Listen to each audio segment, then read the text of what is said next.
asfaltga qarab ketardim demasda oldimizdan o'tib qoldi kemachi. Oynasini ochib qo'ydim bilmasdan, ey Isroq yetib borsam dovul turmasdan.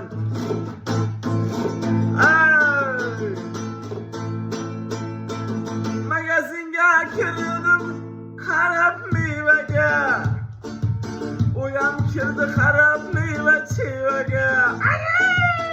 O'xshamasdi o'zimizni shevaga, o'xshar edi havosimni xivaga. So'zlari ovozlaridim shirali, yanoqchasi lamshalari mazali.